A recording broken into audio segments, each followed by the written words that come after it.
Unahin natin ang sili.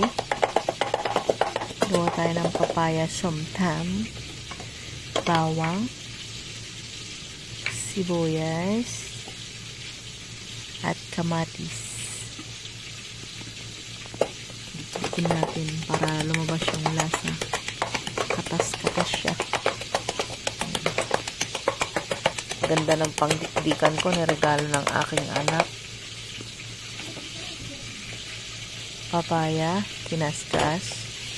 Dikdikin natin ulit para maghalo-halo yung kanyang lasa. Ganyan.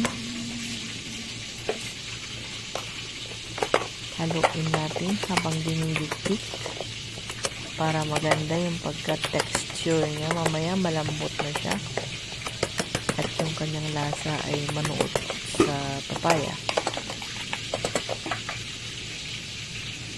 Yan, sigarilyas po yun. Masarap ang sigarilyas ng hilaw. Lalo pag sariwa. I-try nyo tikman. Yan.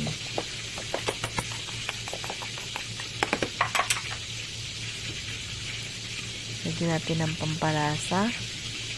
Fish sauce, bagoong. At saka red sugar. Yung segunda lang hindi naman super brown. Segunda lang, konti lang. Bali yun na yung pampalasa natin. Tapos lemon or calamansi. Depende sa inyo kung gusto yung maasim o tama lang. Ako nilagay ko 2. Lagay ko yung balat ng calamansi para mas maganda yung aroma. Ayan. Dikdikin natin ulit siya. Sige lang dikdik. Ito na siya. Lagyan ng mani. Pampalinamnam. Ayan. Dikdikin na hanggang durug-durug ang mani. Haluin natin. Tapos isalin na natin. Sarap.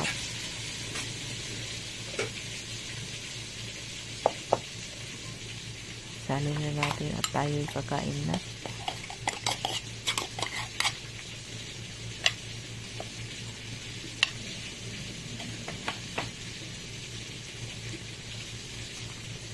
Ayan na siya. Ready na to eat. Masarap to sa prito or inihaw.